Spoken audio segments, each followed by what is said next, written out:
Good morning, everybody. I was just walking to corral 2. There's a couple of heifers in there locked up. Their activity's up, so we got to AI them. But our guy who's feeding right now just let us know that there is a heifer in pen 9 here calving. He's right in the corner there. I just came in here to check on her to see how it's going. It looks like the 2 front legs of the calf are coming out. It's a good sign. I'm just gonna leave here. Hopefully she'll calve on her own. I'll wait probably half an hour, 45 minutes. And if she hasn't calved yet, it looks like she's literally just starting, so she's got some time yet. But if it doesn't come off on its own, we'll have to get her up and get her out of this corral, find somewhere where we can lock that heifer up, and then I can help her calve that calf. But hopefully, looks like she's making progress, so that's good. So we put a bunch of close-up cows and heifers in that corral 9 there a couple videos ago. That's where that's happening. And corral 2, just to my right here. So all the heifers in this corral have a collar on their neck, and that kind of measures how much they run around. That's why the collars are on the cows here and in the milk barn. It's to see when a cow comes in heat, they usually run around and jump on each other a whole bunch, and that's kind of how it lets us know in the computer that these cows are in heat. So I got a list of 4 to check out this morning, so we're gonna get that done. We got those heifers AI'd in corral 2 that we wanted to get AI'd. And back to this heifer that's calving. She finally laid down. She was constantly standing in the back corner there, and she finally laid down. It looks like she's finally doing the work. She's starting to push that calf out. I'm going to try and sneak up on her, grab those 2 rear legs of the calf and try and pull it out. I think it's been long enough. That calf needs to come off now, and so we're going to try sneak up on her. Otherwise, if she gets up and I can't do that, we're going to get her into the barn and put her in a headlock because I want that calf off. It's been too long now.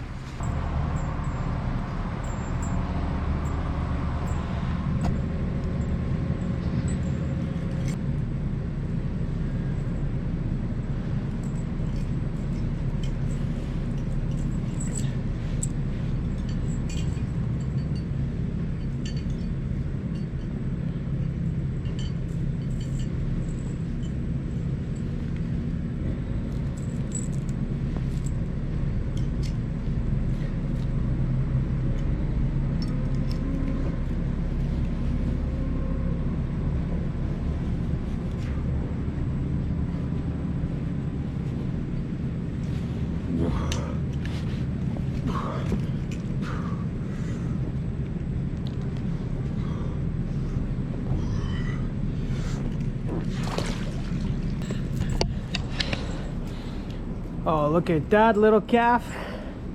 Perfectly fine. Good job, mama. We'll get mama up here. She's tired. She worked hard. That is a big calf. Look at how big that calf is compared to mama. Hoo-wee, no wonder you didn't want to come out, eh?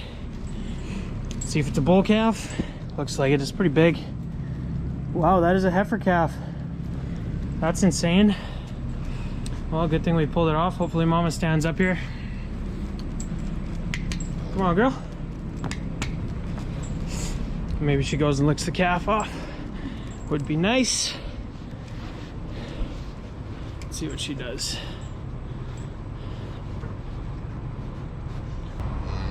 So that's awesome. It's not every Holstein heifer wants to lick her calf off, and this one is, so it's pretty cool. If we didn't go and pull that calf off, like put the chains around its legs, that gives me a little extra grip. If we hadn't have done that, that calf probably would have been dead. That's one thing vegans will never talk about. Cows have a really hard time calving a lot of the time, and if there was never a farmer around, you would lose a ton of calves.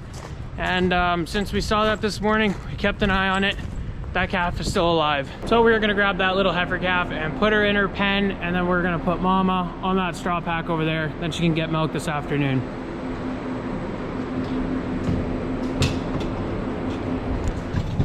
Miriam's helping me with this calf.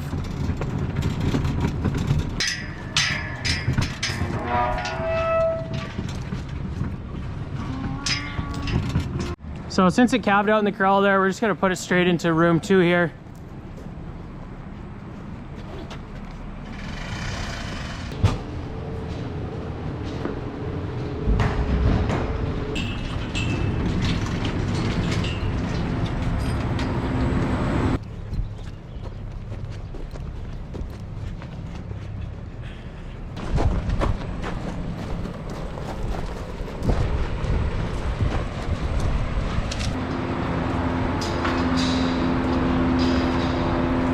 she is, so she'll get milked this afternoon. So she got 2 water bowls, a brush, some fresh bedding, milk cow TMR right there. This is a pretty awesome spot for cows.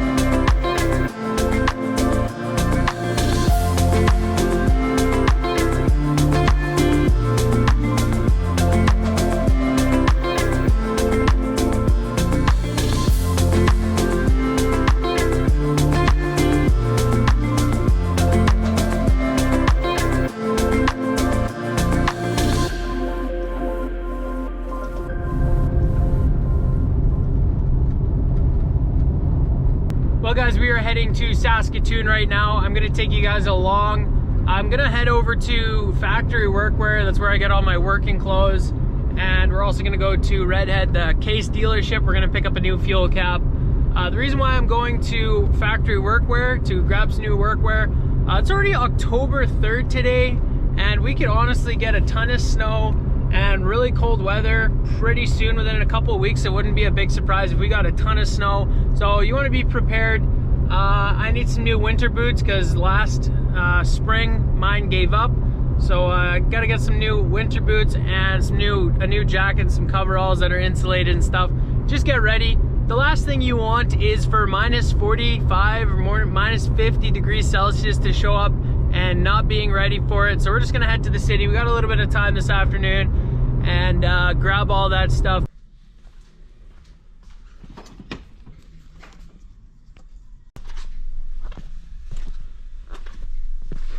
All right, so we got what I wanted at that Factory Workwear, just some boots, some bib coveralls, and a jacket. It's gonna be nice and warm when it gets cold outside. We're gonna head over to Tim Hortons and grab some coffee, and then we're gonna pick up that fuel cap for the MX285. Gotta do that yet. I'll head back to the farm. I'm gonna milk this afternoon. I'll show you guys what I picked up at the store if anybody's interested in what kind of boots or whatever I wear, or I don't know if anybody is, but we'll check that out later. Hey there, can I get a large double please? That's everything.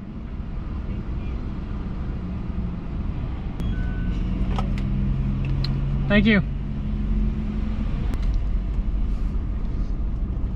Well, that's the good stuff right there. Oh no.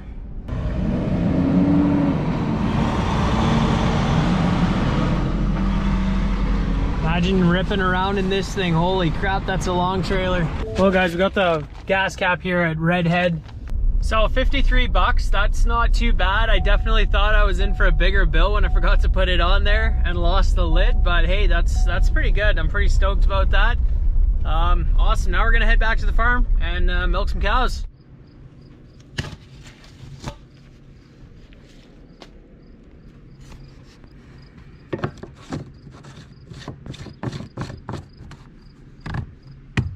Nice. Come on, ladies. Milking with Nolene this afternoon. I must have drawn the short stick or something. Hey. So for a little while there, we were constantly having to go up these steps to grab cows. Every 12 cows we wanted to load into the parlor, we had to go up there basically and grab them. But we do have a crowd game. We can kind of encourage the cows to walk forward with that thing, push them a little bit. And so since we were constantly always going up there, Nolene, she noticed the cows, they weren't wanting to go up as much as they used to be. A lot of the time the cows want to voluntarily walk up into the parlor, but since we went up there every time, you kind of train the cows for them to wait for you to go up the stairs. Or you could say that the cows trained you to go up there and get them. Yeah, so basically the more you go up there, the more the cows are going to rely on you to go up there before they walk into the parlor. And now we've been trying to avoid climbing up the stairs. The cows, they're super routine, and if you train them that you have to go up there every time, you're going to be climbing this ladder a lot over the course of a single milking.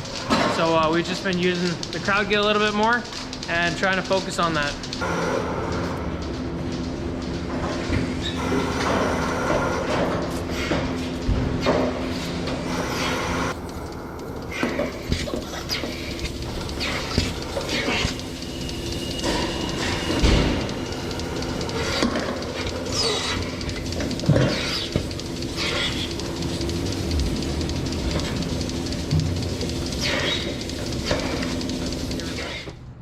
It's Sunday morning now. Me and my dad are gonna try and get this hammer mill into the roller mill shed here. It's a pretty tough situation here. It's, I think, about 3 inches too wide to fit through the door.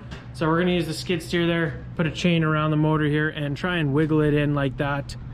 See how it goes. This thing is really heavy. We gotta be pretty careful, but I'm sure we'll get it in there. And we'll be able to kind of move it around in here, hopefully, to line it up perfectly so that we can line the auger up to that bin right there. So yeah, this auger is gonna be stuck into this building right here, into this hammer mill and filling that bin.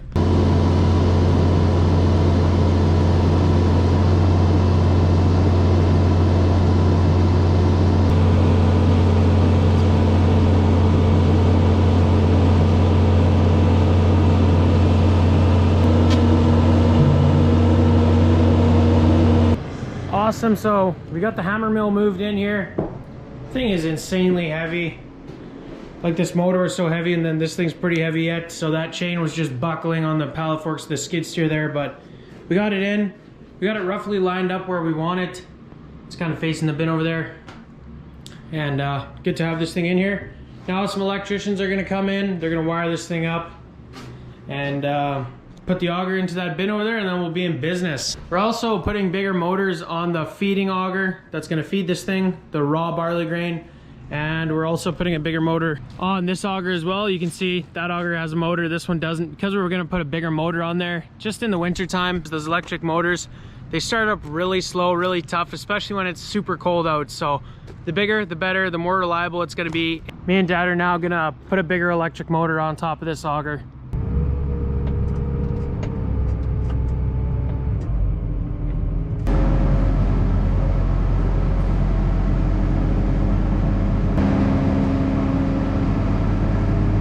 What it takes to lift this motor. They're pretty heavy.